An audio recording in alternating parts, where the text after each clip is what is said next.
안녕하세요. 교육진담 국어만세입니다. 네, 반갑습니다. 반갑습니다. 손 네. 닦으시고 마스크 착용하시고 잘 아시겠지만 저희는 몰아서 찍기 때문에 지금 현재 계속 그 상태입니다.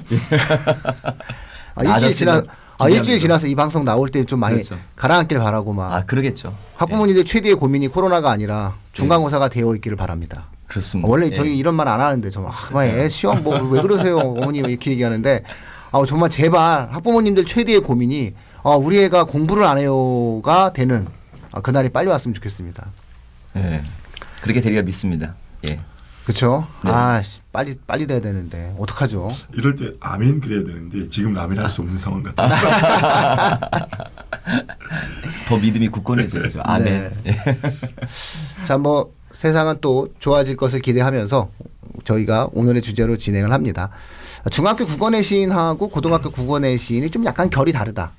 네. 그렇다면은 이 다른 결을 갖고 있는 이 시험 대비를 우리가 어떻게 진행을 해야 되느냐, 어떻게 준비해야 되느냐, 이런 주제를 갖고 오늘 저희가 이야기를 해 볼 거고요. 가장 수혜자적인 학년이 되는 것은 아무래도 예비고일이 되겠죠. 왜냐하면 예비고일은 아직 한 번도 고등학교 내신을 경험해 보지 못했고, 그렇죠. 본인이 가지고 있는 경험이라는 것은 중학교 경험밖에 없기 때문에 이 학생들에게 아무래도 가장 중요하게 해줄 수 있는 이야기가 아닐까 싶습니다. 자, 일단 먼저 중학교 내신은 어떤가요? 뭐 제일 중요한 건 평가 방법, 네. 절대평가와 상대평가의 어마무시한 차이겠죠. 그러니까 중학생 자녀를 둔 어머님들은 성취도 평가 A 정도 받으면 뭐 국어 어느 정도 한다 이렇게들 생각지 않나요? A잖아요. 예, 그렇죠. A니까. 예. 근데 중요한 건 A를 못 받는 애들이 많아요. 근데 65%. 그렇죠. 그러니까는 A를 받으면 잘한 거지. 그러니까 A를 받는 비율이 한 35% 정도 되는 거잖아요. 예.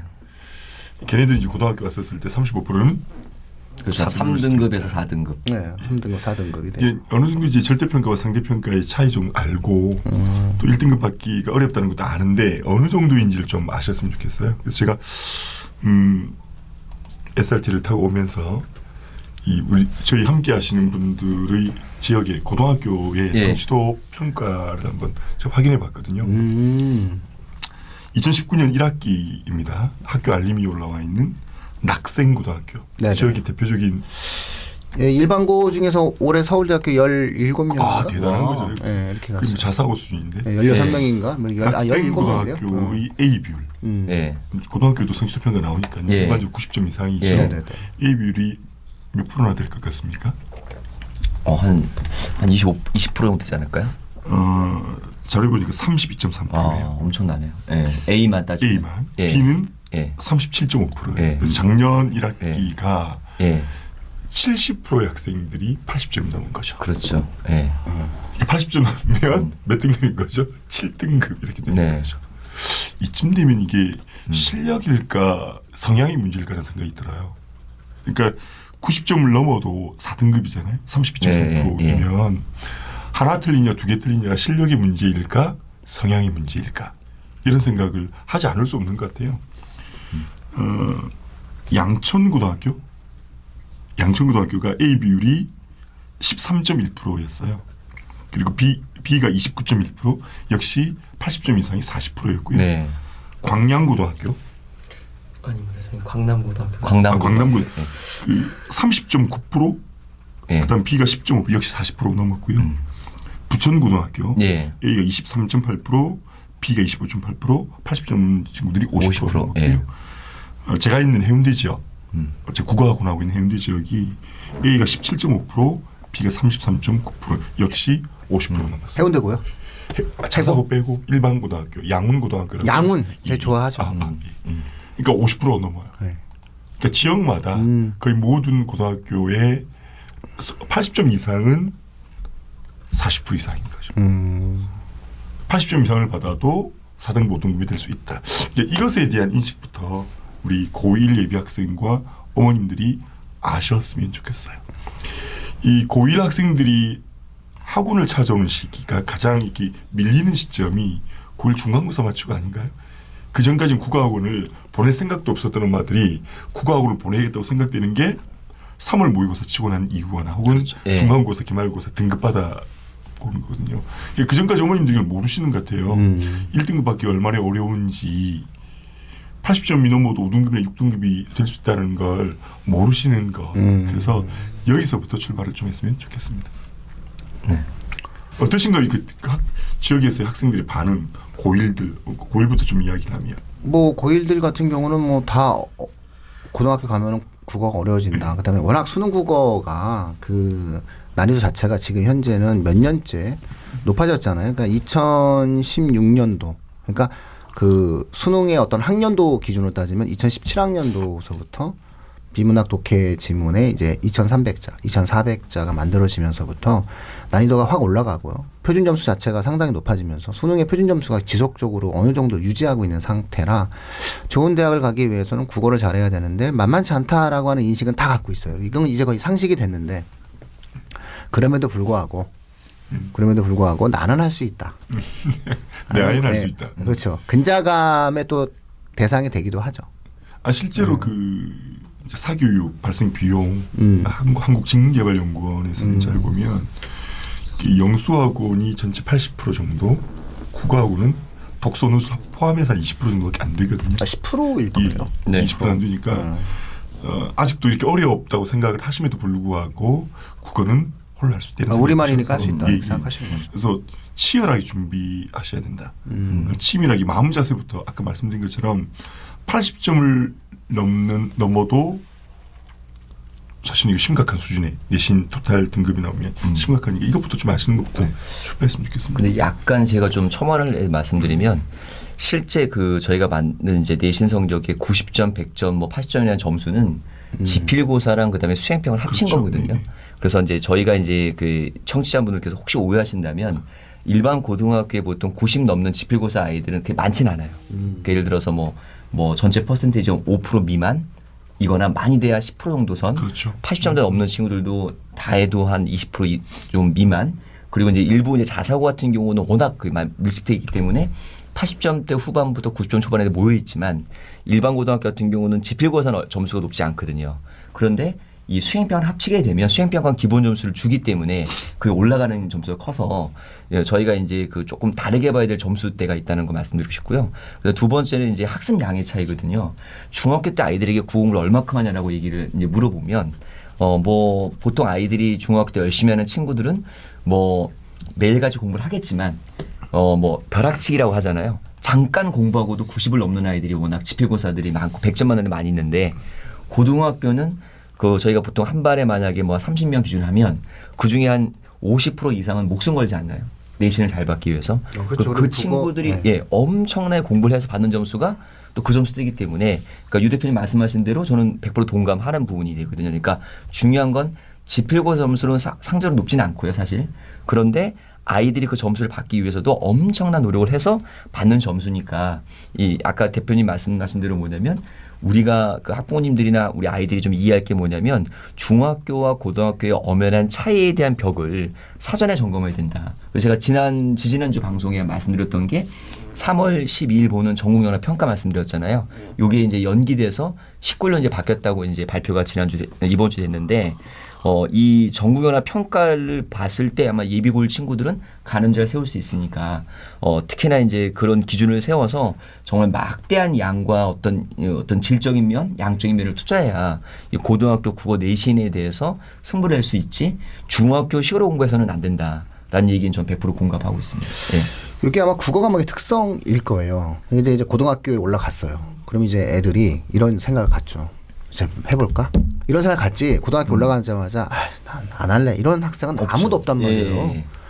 그럼 아직 파이팅. 네, 그렇죠. 시작하는 파이팅. 거죠. 파이팅 이렇게 했어요. 그러면 이 애가 파이팅은 외치면서 제일 먼저 꺼내는 과목이 네. 국어일 가능성이 높죠.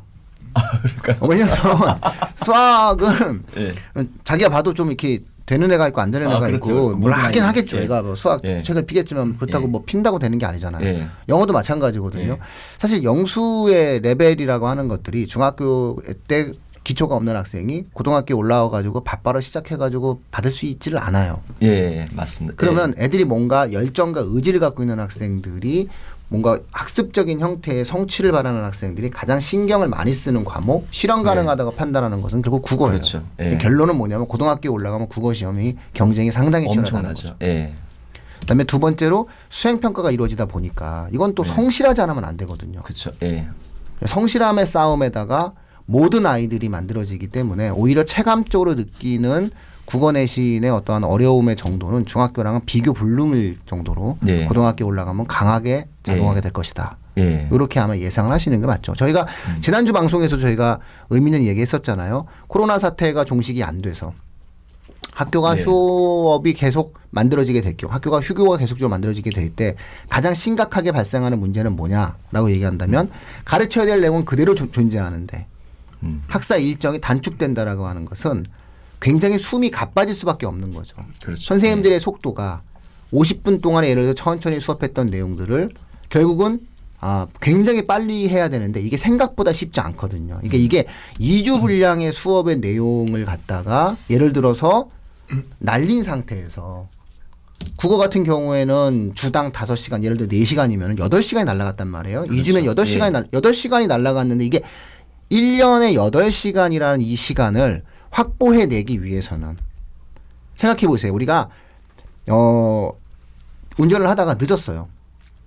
8분이 늦었어. 그럼 내비게이션에서 그 내비게이션이 막 8분이 늦게 나와. 그럼 우리가 이 8분을 잡기 위해서 얼마나 과속을 해야 됩니까? 예. 고속도로에서. 그 과속이 계속해서 모여들어야만이 우리가 시간을 조금 단축시킬 수 있는 것처럼 아마 올해의 학사 일정 속에서 만들어지는 내신은 선생님들은 계속 그런 식으로 과속을 할 수밖에 없는 상황이 된다는 거예요. 저는 이제 그게 그 교사의 교수 내용뿐만이 아니라 평가에서도 나타날 거라고 생각하거든요. 네. 그러니까 평가가 어떻게 될 것인가. 변별력을 여전히 두어야 한다. 등급 간의 차이를 두어야 된다고 한다면 여전히 한두 문제들을 어렵게 내야 된다. 그러면 공부가 많이 된 친구들과 그렇지 않은 친구들. 아까 우리가 제가 점수대를 말씀드렸었는데 촘촘했었잖아요. 네. 그게 최상위권 상위권의 거리가 밀도 좀 느슨해질 것 같아요. 문제가. 네. 그러니까 예년처럼 낸다고 한다면. 그렇죠. 예. 그런데 그러기 어렵다고 한다면 변별력을 두기가 굉장히 어려워지는 거죠. 그랬을 때 손해보는 친구들은 상위권 학생들이잖아요. 중상위권과 상위권이 경계가 없어질 가능성이 저는 이 가능성이 제일 크다고 보고 네. 그럼에도 불구하고 만일 변별력을 주겠다고 한다면 공부를 정말로 많이 했던 친구, 실력이 있는 친구와 그렇지 않은 친구의 차이가 확연하게 드러날 것이다. 그래서 이 두 가지의 가능성에 대해서 모두 준비해야 된다. 모두 준비해야 된다는 건 예년과 다른 형식의 지금 이 사태에 대해서 그렇죠. 예년과 선배들보다 더 많이 준비를 해야 되는 시즌 같아요. 그러니까 저는 후자일 것 같아요. 지금 이제 그 기간이 짧아지면 결국 여기에 적응 잘하는 친구들은 자기도 학습이 잘 돼 있거나 실력을 미리 겸비한 친구들이거든요. 그러니까 중상위권 학생들의 격이 오히려 더 좀 벌어질 수 있지 않을까. 그러니까 지금 준비를 끝낸 친구들, 나는 모의고사도 1등급 나오고 또 기본적으로 학습적 습관 잘 갖춘 친구들은 이런 시기에도 자기 것의 패턴을 유지해 가는데 이제 어떤 벼락치기를 했거나 네. 또는 어떤 시기에 이제 그 좀 뒤늦게 좀 시동이 걸리는 친구들도 있잖아요. 그런 청년 기간이 되게 짧은 거죠. 할 것들도 많고. 그러니까 엇박자 날 확률이 높아서 대표님 말씀에 이제 전후로 따진다면 후자 확률이 크지 않을까. 그래서 네. 지금 저희도 교육을 할 때 제일 중요한 게 아이들에게 어떤 단계별 코스를 알려주는 과정이 되는데 지금은 이제 아이들에게 이제 뭐냐면 학습 개념들을 정확하게 다 숙지하는 것으로 좀 하고 있거든요. 그래야 그 다음의 것들을 받아들일 수 있는 능력들을 빨리 저희가 배양하기 위한 과정이 되는데 요번에 내시는 말씀대로 좀 짧은 기간이다 보니까 중학교 친구들은 이제 평가에서 본인들이 조금 더 앞으로 갈 수 있는 과정에 대한만 이해한다면 고등 입시는 결과잖아요. 그러니까 결과는 양보가 없는 거고 되돌릴 수가 없는 거니까 그런 친구들에게는 되게 냉정한 현실이 됐을 것 같아요. 그러니까 학사 일정상 국어는 이제 단원별 교과 페이지가 좀 많은 편이잖아요. 그걸 네. 해낼 수 있는 길이 없죠. 아마 제 생각에는 지금까지 관행들을 보면 교과서가 더 팽개질 거예요. 그렇다면 남은 건 학습지거든요. 그래서 아마 이번 중간고사 기말고사는 학습지 전성 시대일 것이다. 그런데 학교에서 주는 그렇죠. 예. 특히 남학생들의 경우는 이 학습지에 대한 관리가 많이 안 돼요. 그러니까 평소 생활 습관에 정리되는 습관, 그리고 학습지를 중요하게 인식을 하고 그것을 내 것으로 정리하는 그렇죠. 습관. 이것이 매우 중요한 시점 같습니다. 그래서 이 부분은 이 방송을 아이들보다는 부모님이 더 들으신다고 한다면 입학과 더불어서 아이들 가방에 챙겨줘야 될 그 파일집들. 요즘에 파일을 분류해서 할 수 있는 그 파일집이 네. 있더라고요. 과목별로 분류하게 해라. 그거고요. 그다음에 이제 대입 공정화반 이후에 학교 간의 격차는 뭐 줄이겠다라는 게 뭐 교과부의 뜻이잖아요. 교육의 네네네. 뜻이잖아요. 어떻게 될지 모르겠지만 그렇게 되고 나면 학교 간의 격차가 아니라 학교 내 교사 간의 격차들이 분명히 드러날 거거든요. 그랬었을 때 우리 반에 들어오신 선생님과 우리 반에 들어오지 않으신 선생님들의 역량의 차이 또 출제자가 누구냐의 차이가 있을 수 있어서 네. 공부를 하는 과정 중 이건 학생들이 좀 들었으면 좋겠는데 반드시 그 옆반 아이들과 좀 소통이 좀 되었으면 좋겠어요. 그래서 네. 애매모호한 것들의 경우는 선생님들 간에 학생들끼리 자꾸 이제 우리 반에 잘하는 1등에게 옆반 잘하는 전교 1등에게 물어보거든요. 그래서 지들이 애매모호한 것을 지들이 정리하는 경우가 있는데 그렇지 말고 반드시 선생님들끼리 합의를 할 수 있도록 선생님들께 반드시 양쪽 모두 이 반 저 반 양쪽 모두 가서 여쭈어서 시험 치기 전에 선생님들이 어떤 특정한 부분에 대해 합의하게 하는 것 그것도 매우 중요한 시기 같아요.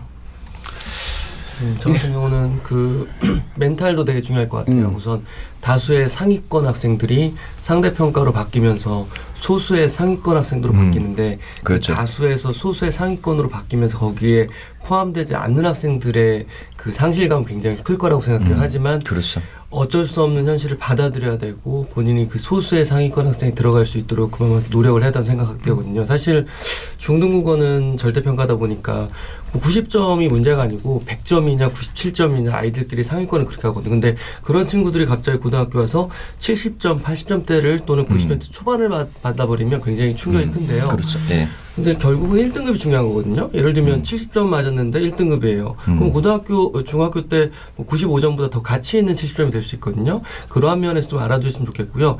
평가 어머님들께서, 부모님들께서도 기준을 중학교로 잡지 마시고 고등학교 1학년 1학기 중간고사를 기준으로 해서 내 아이가 냉정하게 이 정도 수준이구나 그걸 판단하시고 학생과 얘기를 좀 해보셨으면 좋겠어요. 중학교 기준으로 가다 보면 우리 아이는 한없이 작아지거든요. 그래서 그렇죠. 그런 부분을 좀 생각해 주셨으면 좋겠다는 말씀 드리겠습니다. 그리고 또 그 내신 기간에 이제 예년 같으면 4주에서 6주 정도 시험기 공부를 할 수 있으면 문제 종류 다양한 문제를 풀 수 있죠. 평가 문제집, 자습서 뭐 등등등등. 근데 지금 이런 상황에서는 다양한 문제보다는 한두 개 정도의 문제집. 그러니까 해당 검인정 교과서에서 교과서 출판사에서 낸 평가 문제집과 자습서 정도. 그리고 학원에서 막 시험 기간이 되면 학생들이 줄 수 있는 문제 자료라는 것들이 교사용 문제행 자료일 거거든요. 그래서 여러 종류를 풀려고 하지 말고 짧은 시간에는 하나의 어떤 한두 개 정도의 문제를 좀 진중하게 풀었으면 좋겠다는 생각이 들어요. 그리고 그러기 위해서는 바로 문제집에 프린트에 답을 쓰는 것 하지 말고 반드시 시험 기간에는 연습장에 한번 풀고 두 번, 세 번 거쳐서 하는 그런 공부도 지금 시점에서는 중요하지 않을까 싶습니다.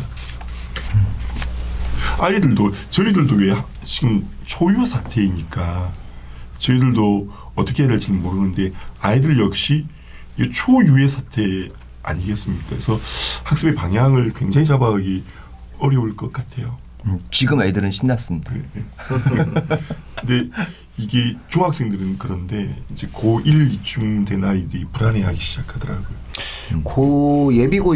예비고1은 여러 가지 이유로 충격을 먹는 학년인데. 네, 그렇죠. 그러니까 예를 들어서 입시에서도 그렇습니까? 앞서 이제 두 분이 잘 말씀해 주셨듯이 절대평가에 상대평가로 바뀌는 상대적 박탈감. 나는 A였는데 갑자기 나보고 공부를 못한대. 이런 상황이 만들어지게 되고 그다음에 어쨌든 어휘의 수준이라든가 학습의 수준 자체가 높아지거든요. 고등학교 올라가게 되면. 그러니까 배우는 것도 좀 까다로워지고 그리고 안 하던 애들도 막 다 하려고 해서 경쟁도 그렇죠. 심해지고 이런 어떤 여러 가지의 어떠한 국어 학습의 환경 자체가 힘들어지는 어떠한 조건이 만들어지는 상태였단 말이죠. 그랬는데 심지어 지금 2주를 쉬어. 만약 예를 들어서 이 방송이 나가는 기간까지도 우리가 학교가 휴교 상태라고 한다면 그렇게 됐을 경우에는 속도도 갑자기 빨라지게 되는 거죠. 이러면은 사실은 조금만 아차 하는 순간만 가져도 감당하기가 어려운 결과가 만들어질 수 있는 학생들이 발생을 할 수가 있게 되는 거고요. 이러다 보면은 이제 전체 학습에서의 동기부여라든가 그다음에 어떠한 뭔가 애들이 이런 거죠. 뭔가 좀 이렇게 예를 들어서 내가 노력을 했는데 그 노력한 과목이 성적이 잘 나와. 그럼 뭔가 자신감을 갖고 뭔가 이걸 교두보로 다른 과목도 확대가 돼야 되는데 내가 뭔가를 하려고 했는데 그 과목에 대해서 성취를 이루지 못하게 됐을 때에는 다른 과목에도 영향을 미치게 되거든요. 이게 사실은 연결 효과가 제일 큰 게 또 국어란 말이에요. 나는 국어는 좀 한번 해서 좀 잘한다고 생각해서 좀 했어. 그래서 이걸 했는데 갑자기 이걸 못하면 나는 그럼 영어도 안 되고 수학도 안 되고 국어도 안 되니까 난 그럼 공부가 안 되는 거네 이렇게 생각한단 말이죠. 그런 어떠한 과정이 지금 예비고1 학생들에게는 좀 상당히 심각할 수 있는 조건이다라는 거고 고3 학생들 같은 경우에는 아마 학원이 어느 학원들도 꽤 있을 거예요. 고3은. 저희도 고3 같은 그렇죠. 경우에는 유튜브를 열어서라도 그냥 진행을 하겠다 이런 분들이 상당히 많이 있거든요. 선생님들도 그렇고. 그래서 이거는 왜냐하면 학습량 자체가 얘들은 이미 정해진 규칙이 만들어져 있는 부분이니까 잘 아시다시피 이게 너무 힘들잖아요.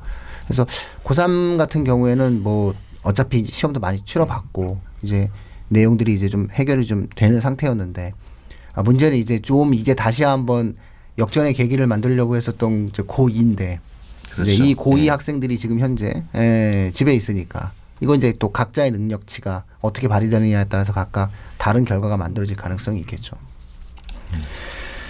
중학생 애들은 어떨까요? 중학생 애들은. 중학교 내신 국어에 대한 부담은 상대적으로 좀 적어서요. 사실 평소에 학교 수업에 충실했던 친구들은 중학교 국어만 한 이틀 공부하면 이틀까지 이틀은 좀 어렵죠. 똑똑한 아이가 이틀 정도면 그러니까 100점을 받기는 어려울지 모르겠지만 그 A를 기준으로 하면 사실 2, 3일 정도 하면 되는 거여서요. 그거는 사실 이제 방송에서 그 어떤 차이가 있냐면은 그 지역 간 중등 국어 내신의 난이도 차이가 좀 그래서 있는 것 같아요. 상당히 큽니다. 네, 상당히 좀 되게 큰 것 같아요. 근데 이제 그 일정하게 우리가 흔히 교육특구란 말을 제가 별로 좋아하진 않는데 교육특구의 특징 중에 하나가 뭐냐면은 중등 국어 시험을 어렵게 어렵다. 해요. 이거는 거의 예외가 없어요. 그러니까 어려울 할지라도 현재 특목고와 자사고가 살아있는 상태에서는 90점이 넘게 낼 수밖에 없거든요. 그렇죠. 그러니까 90점이 넘는 구조로 문제를 내기 때문에 저는 이제 중학교 내신 공부는 일정한 그 프로세스가 있다고 생각해요. 가장 좋은 건 학교 수업 전에 교과서 읽기가 됐으면 좋겠다. 그렇지 않더라도 시험 공부가 들어가면 교과서를 최소한 2회독 내지 3회독 정도 해야 돼요. 교과서를 3회독 정도 하면 그 다음 과정이 시간이 굉장히 단축될 수 있거든요. 그래서 교과서 읽기하고 선생님 노트나 학습지를 통해서 필기 정리하고 그 다음에 이제 평가 문제 및 학원 포인트를 풀게 되는데 문제 풀 때를 좀 이렇게 했으면 좋겠어요. 저는 3단계 첫 번째 다 풀고 두 번째 틀린 거 풀고 세 번째 다시 한번 풀고 그렇게 되면 첫 번째 푸는 시간이 전체 문제 풀이 시간이 60% 정도 돼요. 두 번째 오답만 하면 오답의 수에 따라서 다르겠지만 전체 학습 시간 10%밖에 안 들거든요. 그리고 다시 처음에 풀었던 문제를 전체 다 풀어도 30%밖에 안 들어요. 그러니까 3회 우리가 동일한 교재, 동일한 문제, 동일한 과정을 3번 돌린다고 한다면 1구간, 2구간, 3구간이 동일한 시간이 드는 것이 아니라 시간이 아주 압축될 수 있거든요. 그래서 공부했던 과정을 좀 일정한 아이들의 학습 루틴이 좀 있었으면 좋겠다. 그렇게 말씀드리고 싶습니다. 자, 그러면 또 유의해야 될 사안이 또 있을까요, 형님? 저는 이제 지난번에 좀 잠깐 어떤 거 좀 얘기 좀 했으면 좋겠느냐라고 해서 이게 조금 더 이렇게 너무 구체적이 되는 거는 아닌지 모르겠는데, 그러니까 중학교하고 고등학교에 지금 우리 대표님들이 말씀해주신 거가 이제 일반적인 거고요. 제가 좀 이제 과목을 좀 만약에 좀 더 세분화하면은 우리가 고등학교에 지금 이제 고등학교 한 2학년 정도로 얘기를 하면은 문학하고 그다음에 독서. 그다음에 이제 화작? 지금 이제 고3은 이제 화작으로 얘기를 네. 하고 있지만은 이제 이게 언어 매체, 언매 이렇게 네. 되고 있거든요. 근데 이제 제가 여태껏 이렇게 쭉 경험을 좀 해본 그런 걸로는 좀 얘기를 범위를 좀 좁혀서 좀 보면 좀 문법 얘기로만 좀 제가 좀 한정을 좀 줘볼게요. 그러니까 문학이나 독서는 조금 뭐 시기적으로 좀 또 독서가 기본적으로 이제 문해력, 독해니까 책을 많이 읽은 애들이 어차피 이거는 좀 잘하게 돼 있는 것 같더라고요. 그런데 이제 문학하고 이제 문법은 좀 상당히 좀 이렇게 훈련되어 있지 않으면 좀 어려운 것 같은 느낌이 많이 들었고요. 그다음에 이번에 이제 요거 좀 방송한다라고 해서 우리 중등부 선생님들한테 혹시 중학교 문법하고 고등학교 문법이 어떤 점에서 조금 좀 더 이렇게 좀 의미 있는 조언을 좀 해줄 수 있는지를 좀 제가 좀 물어 좀 받고 좀 다른 데로 이렇게 좀 정리한 거를 좀 보면은 이게 좀 너무 세분화된 건지는 모르겠는데 제가 좀 큰 틀에서 이렇게 봤었을 때 문법 같은 거는 정말 마치 좀 이런 비유는 너무 극단적인지는 뭐 수학 같은 느낌이 좀 많이 들더라고요. 그러니까 그런 우리가 이제 음원, 형태소, 단어, 어절, 네. 문장 뭐 이런 우리 국어 가르치면은 문법에서 그런 걸 하게 되는데 그 앞에 것들이 이렇게 좀 잘 안 되면 뒤에 거를 좀 나가기가 조금 그렇죠. 어려운 게 예. 문법이잖아요. 그러다 단계별 보니 학습이 좀 필요하죠. 예. 전 진짜 그렇게 예. 문법이 많이 그렇게 느껴지거든요. 예. 근데 이제 요 중학교의 경우에 지금 물어보면은 현 예비 고1의 경우에는요. 이게 이제 그 공부 교과 과정을 다 거친 애들이거든요. 그러다 보니까 이제 거의 이제 우리가 조금 전에 얘기했던 그런 거를 좀 거쳐왔기 때문에 요 지금 예비 고1 애들은 그나마 좀 문법이 조금 좀 수월하다라고 얘기를 하더라고요. 그런데 이제 어느 정도 이제 문법을 접한 학생들이니까요. 근데 이제 다음 연도의 예비 고1의 경우는 교과 과정을 보니까 이 교과 과정이 정말 중요하잖아요. 근데 거기에는 아예 문법 요소 자체가 빠져 있더라고. 뭐 의문의 변동하고 문법 요소는 아주 빠져 있다라고 하더라고요. 맞습니다. 예, 그렇게 되면은 얘네들은 못한다라는 건 아니지만은 그냥 학교에서 가르쳐 주는 대로 중학교 애들은 그냥 배우고 오는 거잖아요. 근데 그런 부분에 대해서 최소한 한 중학교 3학년 정도의 그런 게 대비가 되어 있지 않으면 고등학교 올라와서 되게 힘들어질 것 같아요. 이제 이렇게 뭐 세세하게까지 얘기하는 거는 조금 좀 그럴지는 모르겠는데 저도 지금 심히 걱정되는 거는 그래서 아까도 자꾸 여쭤보는 게 한 주 쉬는 거예요? 2주 쉬는 거예요? 2주 쉬면은 지금 얘기하셨던 대로 얘네들 분명히 이런 부분들에 대해서 고등학교 1학년 때는 국어 교과서에 우리가 문학이 있고 또 뭐 다 그런 게 들어가 있잖아요. 그게 굉장히 이제 스킵하듯이 갈 텐데 그런 게 저는 좀 걱정이 좀 많이 되더라고요. 특히 이 문법은 좀 나름대로 이렇게 좀 대비가 좀 되어 있어야만 될 것 같아요. 상대적으로 저는 아직 우리 느낌이. 언어 매체 교과서를 못 받아봐서 그런데 과거 독서와 문법과는 이 편제가 많이 달라질 것 같아요. 그러니까 저희가 말했던 학교 문법 내에서의 전통 문법, 의문을 중시하고 단어를 중시하고 문장과 문법 요소를 중시했던 그런 이제 문법 체계에서 어문 규정 최근에 실제 일상에서 필요한 것들 최근에 로마자 표기법이라든가 외래어 표기법 표준 발음과 관련된 이야기들이 중2 과정이 의문의 변동 대신에 이 어문 규정을 강조하고 있거든요. 맞아요. 그것이 향후 언어와 매체의 교과서가 보여줄 일정한 방향이 아니겠는가. 그렇다면 언어와 매체에서 제가 생각하기엔 아직 받아보진 않았지만 말씀드린 언어와 매체라든가 어휘 부분 특히 어휘의 의미와 이해, 사용 이런 부분들이 강조가 되고 전통적으로 중요시되었던 의문의 변동 문제라든가 뭐 높임법, 사동 이런 것들 조금 덜 중요시되어서 현재 중3 아이들이 지금 현재 고1 아이들, 예비 고1 아이들보다 문법 공부량이 그렇게 많이 늘릴 필요가 저는 없다고 봐요. 그래서 실제로 대개 그 국어 프로그램들이 중3이나 고1에 문법을 굉장히 강조하던데 좀 서서히 가도 괜찮다 문법은 그렇게 생각해요. 왜냐하면 문과 아이들이 대부분 언어 매체를 선택할 가능성이 크겠죠. 이과 아이들이 화법과 작문이니까. 그러니까 문법의 중요성이 많이 줄어들지 않을까 싶어요. 그래서 지식 위주의 문법 전달이 아니라 일상에서 언어의 사용이라는 측면에서의 문법적 접근이 필요한 시대가 됐다.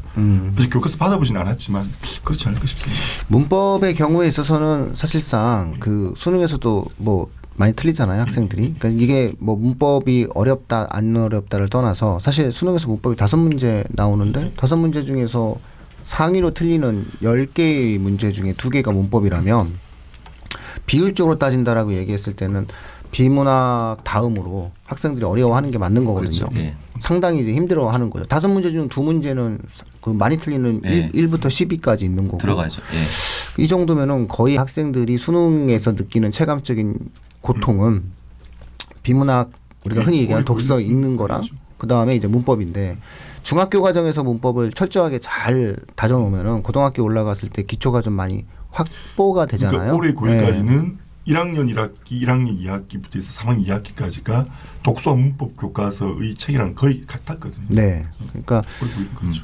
중학교 국어 내신을 신경 쓰실 때 이 방송을 만약에 들으시는 청취자분이 중학생이라고 얘기했을 때는 학교 시험에 한해서는 상당 부분 문법을 좀 강화하는 그런 방식의 어떤 학습적인 태도를 좀 주문을 하고 그 다음에 이제 읽기 능력을 기르기 위한 좀 다양한 형태의 경험과 훈련을 좀 계속 지속적으로 시켜가는 과정이 중등 과정에서는 조금 대비를 하는데 좀 나은 면이 있을 수 있다. 어차피 중등은 고등을 생각하면서 이제 공부를 시키는 거니까. 그러니까 제가 얘기한 거에 지금 저는 그 유 대표님의 그런 부분은 예 그렇게 갈 거는 같아요. 근데 이제 현실적으로 지금 그 김 대표님이 얘기하셨던 대로 고등학교에서 이제 실제로 수능을 보게 되면은 문법을 애들이 정말 상당히 어려워해요. 그리고 이 애들이 이제 지금 올라오는 애들은 그게 우리는 이제 알잖아요. 그러니까 교과 과정이 이렇게 해서 얘네들이 어느 정도 배우고 왔다라고 하는데 네. 내년에 올라온 애들은 그런 걸 안 배우고 오게 되면 실제로 의문의 변동, 뭐 문법 요소 이런 거 이제 나중에 한 번에 이렇게 오게 되면 그래서 제가 아까 처음에 말씀드렸던 게 이 수학 같아요. 진짜 어떤 때는 저도 이렇게 좀 보면은 너무 어이없는 질문을 하는 때도 있고 학생들이 그러니까 의문 변동을 얘기를 해주려면은 나 지금 너무 진짜 교체 첨가 축약 탈락 이런 걸로 다 얘기를 들어가야 되는데 그런 거 자체를 중학교 때 아예 그러니까 의문에 대한 일반적인 얘기만 하고 이렇게 올라오게 되면 그게 추세적으로 지금 유 대표님이 얘기하셨던 대로 이제 실용적인 엄매가 이제 언어와 매체에 거기 이제 뭐가 실릴 거는 이제 이번 5월달에 이제 시험을 봐보면 이제 뭔가 결과 나오긴 하겠고 아마 그 결과는 이제 따라는 갈 텐데 시험 제도로서의 그게 이제 여전히 남아 있으면 지금 어쨌든 언어 매체 쪽에 문법은 들어가 있는 거잖아요. 그렇게 되면은 근데 중학교 때 그런 제가 자꾸 이제 중등 내신하고 고등 내신의 그 차이가 뭔지 선생님들한테 직접 가르치는 중등 선생님들한테 물어보면은 그 다른 거는 그냥 독서하고 문학은 제가 좀 그냥 일반적으로 얘기할 수 있는데 제가 지금 그래서 아주 구체적으로 좀 물어본 거거든요. 문법에는 그럼 뭘 주의를 해야 되느냐. 좀 굉장히 좀 구체적으로 들어왔는데 그걸 얘기를 하더라고요. 문법 요소 아까 피사동이라든가 높임, 시간편 이런 것들이나 아니면 이제 의문의 변동 같은 것들은 내년의 학생들은 정말 그렇고 올해는 그나마 좀 교과 과정이 좀 바뀌기 이전의 거 공부 교과 과정으로 좀 해왔기 때문에 조금은 좀 수월하겠지만 내년에는 좀 그렇지 않겠느냐 이런 얘기를 좀 하더라고요. 그래서 그걸 좀 지적을 해주고 싶었던 거예요. 내신이랑 수능 각 영역별로 이야기할 때 그 내신이랑 수능의 문제 출제 경향이 확연히 좀 다른 게 문법 아닌가요? 맞죠? 그렇죠. 네. 네. 그럼요. 그러니까 내신법은 그야말로 지식 위주로 내고 네. 그다음에 수능문법은 지식의 활용이라는 측면에서 그렇죠. 내니까. 기반으로 해서. 네. 예컨대 방금 말씀하신 변동 양상과 관련해서 교체 첨가 축약 탈락이라는 표현을 이전에 시험 최근의 시험 그러니까 이게 한 몇 년 정도 기준 제가 정확한 기준 기억이 났는데 한 5년 6년 전에는 썼습니다. 예, 썼거든요. 예. 문제 보기에 줬어요. 예. 보기를 통해 교체 첨가 변동 양상을 그렇죠. 예. 아예 몰라도 단어를, 예, 그렇죠. 예. 보기를 통해서 분석할 수 있도록 했는데 최근에 그걸 모르면 안 되는 예. 구조여서 아마 수능 출제의 방향은 그야말로 문법 교과서의 개념을 활동을 했어요. 예. 그걸 토대로 내서 변화가 좀 큰 부분 같아요. 그래서 저는 조금 이제 네. 문법 얘기를 하시니까 또 중학교 내신 말씀도 하면서 중학교 내신에서 애들이 가장 어려워하는 건 문법이고요. 제 생각엔. 그리고 고등학교 현재까지는 갔을 때 가장 필요한 것도 문법이라 봤고 왜냐면 뭐 다른 개념도 중요한데 그 개념들은 고등학교 다시 배우면 되거든요. 금방 배우게 되는데 문법 개념은 중학교 때 했던 것들이 거의 고등학교 문법과 한 70% 흡사하기 때문에 앞에 걸 다시 배우지 않으면 안 되는 어마어마한 양이 있어서 중학생들이 반드시 고등학교 가면 필요한 게 문법 개념은 가져와라. 저는 이렇게 얘기를 하거든요. 근데 또 한편 또 생각하면 이 중학교 내신이라는 점수 되게 중요하긴 한데 또 한편 저는 문법이라는 교육 과정이 왜 국어에서 필요할까? 저는 이제 뭐 우리가 애국적 의미로서 필요도 하겠고 모국어에 대한 어떤 이해를 위해 필요도 하지만 또 하나가 국어에서 다루고 있는 어떤 사고 체계에서 논리적 접근이 가장 잘 되는 부분이 또 개념 정리되는 것이 문법이거든요. 그러니까 개념이 되게 중요하다는 얘기를 하잖아요. 그런 개념에 대한 이해와 개념에 대한 적용할 수 있는 게 문법이기 때문에 문법 교육은 중학교 때 되게 강조를 많이 하고 그것이 당장 고등학교 때 쓸 수 있는 것도 있지만 설령 쓰지 않아도 아이들이 어떤 그 사고력을 체계 잡는 데서 제일 중요한 게 문법이라 봐요. 단지 지금 아까 유 대표님 말씀대로 현재 문법이 고등학교 이제 앞으로 이제 현재 2학년 아이들이나 또는 1학년 아이들 같은 경우도 사실은 문법에 대해서 이제 어떻게 수능에 대한 반영 비율이 줄기 때문에 또 줄 수 있는 확률이 있기 때문에 그거는 좀 모호한 부분이 있는 것 같습니다. 네. 그 중학교 때 중학생들이 가장 어려운 부분은 문법. 네. 고1도 문법을 여전히 어려워한다. 어려워하죠. 근데 고1 때는 네. 내신에서는 이제 문법은 출제 범위가 한정적이니까 10단원 중에 2단원인가 그렇죠? 네. 그렇죠. 네. 그러니까 예. 나머지 단원에서 어려운 부분은 내신으로 치자면 문학이 제일 어렵죠. 예. 문학을 문학 어려워하는 1등. 것 같아요. 예. 네. 그러니까 내신 문학. 예. 내신 문학. 그럼 내신 문학은 좀 어떻게 좀 아시나요? 수능 문학이랑 좀 또 다른 입장이 있을 수 있어서. 내신 문학이야 학교 선생님 수업 열심히 들어야죠. 예. 선생님이 부선생님이 이거 저걸 하면 저건데 괜히 잘못했다가 큰일 나려고. 문학이 암기 과목이 되어버렸어요. 네. 근데 이제 보통 그 문학 내신에서 고등학교 아이들이 제일 어려운 문제가 그거잖아요. 보면은 이제 이거를 수능형으로 착각하는 경우들이 많으신데 다 아실 거예요. 위시와 유사한 정서에 가진 시를 찾아라. 선택지에. 그죠. 그 외부 시를 주어주고 그거에서 정서라든지 기능상 같은 외부 시를 찾는 걸 제일 어려워하거든요. 그런 거 진짜 시험에 안 나왔으면 좋겠어요. 그죠. 근데 수능은 사실 그게 안 나오고 그런 형태의 어떤 어떻게 보면 단답형적 요소를 1대1 대응 공시를 한 거잖아요. 근데 이제 가능성 측면에서는 답이 다른 걸 나올 수 있기 때문에 원래. 그런데 이제 학교 내신은 아직도 그걸 지향하고 있기 때문에 일반적으로 고등학교 아이들이 내신을 잘하기 위해서는 문학에서 범주에서는 외부 시나 외부 작품들을 잘 이해하는 독해 능력을 키워주는 거. 그래서 기본적으로 외부 시 중에서 제일 많이 나오는 게 뭐냐면 정해져 있는 거 있잖아요. 왜 시조 찾기. 그다음에 두 번째가 그 정서상 현대시 찾기. 그러면 이제 그런 시들이 보통 학원에서 고등학교 1학년에게 알려줄 만한 시들이 정해져 있잖아요. 네, 뭐 시조라면 한 100여 편 정도. 그다음에 이제 현대시라면 뭐 감정이입부터 해서 또 저희가 무슨 어떤 뭐 그 과거의상의 매개체에 대한 것들 또는 물화일체에 대한 부분들 이런 것들을 이제 텍스트화되는 것들이 있거든요. 이거를 알려주면 안타깝게도 거의 적중이 됩니다. 제가 조금만 더 얘기를 좀 드리면은 이제 문학을 얘기를 하셨으니까 이것도 제가 좀 사실은 좀 중학교 선생님들한테 좀 물어도 좀 본 거예요.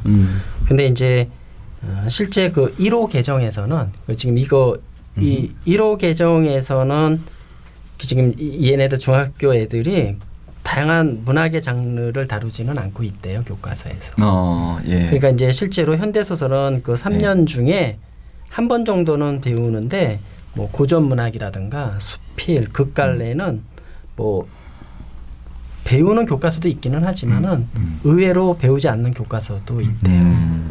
그리고 그래서 이제 중학교에서 고등학교로 진학할 때는 이런 갈래별 특징을 파악하기 위해서 좀 그런 갈래에서 그 갈래의 특징을 가장 잘 보여주는 그런 작품들을 좀 많이 좀 다뤄주는 게 좀 필요하지 않냐 이런 얘기도 좀 하더라고요. 그리고 이제 좀 특징적인 거는 이렇게 좀 중학교 시험은 역시 학교 선생님들이 그 프린트를 상당히 많이 활용한다고 하더라고요. 그래서 그런 프린트에 충실한 문항들로 많이 구성이 돼서 좀 그런 것들이 많이 아무튼 좀 특징적인 거고요. 그 문학도 개념 자체가 이렇게 용어 중심으로 지금 아까 가르치는 것보다는 좀 그냥 풀어서 설명하는 편이래요. 뭐 반영론 의인법 같은 거를 예를 들어서 뭐 좀 꽃을 뭐 사람처럼 표현하고 있다. 그런 의인법의 개념 이런 거보다는 대상의 인격을 예, 그렇죠. 뭐 그런 설명 같은 것들. 그러니까 이제 그래서 얘기를 하고 있는 것이 어떤 거냐면은 좀 어떤 면에서는 그런 갈래라든가 그런 그 개념에 대한 이해가 이게 두루뭉실해서 이제 고등학교로 올라가는 경우가 많다라는 거죠. 네, 뭐 이 정도면 우리 청취자분들이 이제 알아서 자녀분들과 함께 이 방송은 예고 방송인데 그렇죠. 이제 그때 정말 정말 훌륭하다. 예. 코로나보다 더 무서운 게 중간고사였는데 고맙다 이런 댓글이 올라오길 기다리겠습니다. 아니요, 그때 이제 코로나가 거의 정리가 돼야 되는데 큰일 났네. 예, 어쨌든 학교 내신은 이런 어떤 특징들을 갖고 있다라는 부분들을 저희가 좀 한번 청취자분들께 짚어드렸습니다. 네. 저 지금 카메라 보셔야 될 것 같은데. 네. 예, 고만세 마칩니다. 네, 고맙습니다. 감사합니다.